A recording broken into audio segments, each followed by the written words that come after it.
বিকালের নাস্তায় নুডলস খেতে কিন্তু অনেক ভালো লাগে। আর আমার মেক্সিমাম টাইমে বিকালের নাস্তায় নুডলসই খাওয়া হয়। আর আজকের নুডলসটা একটু অন্যরকম ওয়েতে বানিয়েছিলাম। তো ১ম এ বরবটি, সসেজ, পেঁয়াজ, টমেটো, কাঁচামরিচ কেটে নিয়েছি। এরপর একটা প্যানে তেল গরম করে নিচ্ছিলাম।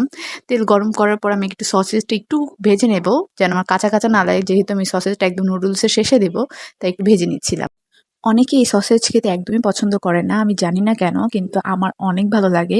এই তো আমার ভাজা হয়ে গিয়েছে। আমি এখন একটা বাটিতে নামিয়ে রাখছি। তারপর একই তেলে আমি পেঁয়াজ ভেজে নেব। মানে পুরোপুরি ভাজবো না, একটু নরম হওয়া পর্যন্ত অপেক্ষা করব। পেঁয়াজ নরম হয়ে আসলে আমি পেঁয়াজের সাথে টমেটো, কাঁচামরিচও দিয়ে দিব। আমি টমেটো এখনই ভেজে নিচ্ছি, কারণ আমার কাঁচা, কাঁচা থাকলে আমার একদমই খেতে ভালো লাগে না। আর মরিচটাও যদি মুখে লাগে আমার একদমই খেতে ভালো লাগে না। তাই আমি একসাথে দিয়ে দিচ্ছি। তারপর যখন পেঁয়াজ, কাঁচামরিচ আর টমেটো ভাজা হয়ে যাবে, এর মধ্যে আমি একটু বরবটি দিয়ে দিব।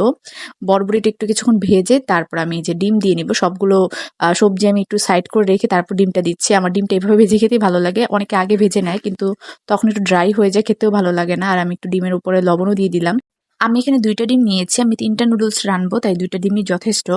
ভালোমতো ডিমটা নাড়াচাড়া করার পরে আমি সেই পেঁয়াজ, মরিচ, টমেটো আর বরবটির সাথে একসাথে ডিমটা মিক্স করে নিচ্ছিলাম। এরপর আমি সসেজগুলো দিয়ে দিব। সসেজগুলো বেশি না, ২০ সেকেন্ডের মতো নাড়াচাড়া করে তারপর আমি এই সসটা দিব, যেটা আমি বানিয়েছি একটু আগে। এখানে সয়া সস, টমেটো সস আর হচ্ছে নুডলসের মসলা দেওয়া ছিল। আমার কথা একদম জড়িয়ে যাচ্ছে। আমি অনেক বেশি ক্লান্ত, কিন্তু কিছু করার নেই, আমার ভয়েস দিতেই হবে। তো যাই হোক, আমি মিক্স করা হয়ে গিয়েছে। আমি এখন এই মসলার মধ্যে দিয়ে দিচ্ছি। এরপর মসলার সাথে আমি সসটা ভালোমতো মিক্স করে নেব। মিক্স করার পর আমি সিদ্ধ করে রাখা নুডলসটা দিয়ে দিব। আমি যেহেতু ক্যামেরা নিজের হাতে ধরে ভিডিও করছিলাম, তাই আমার ক্লিপগুলো নিতে অনেক কষ্ট হচ্ছিল। এই তো মিক্স করার পর আমার নুডলস রেডি। এরপর নুডলসটা আমি বাটিতে বেড়ে নিচ্ছি। আর এটা খেতে অনেক মজা হয়েছিল। একদমই ড্রাই হয়নি ওই সসটা দেওয়ার কারণে। আর আমি এই ১ম বার সসেজ দিয়ে নুডলস রান্না করেছি। এর আগে সসেজ দিয়ে অনেক কিছুই করা হয়েছে, কিন্তু কখনোই নুডলস করা হয়নি।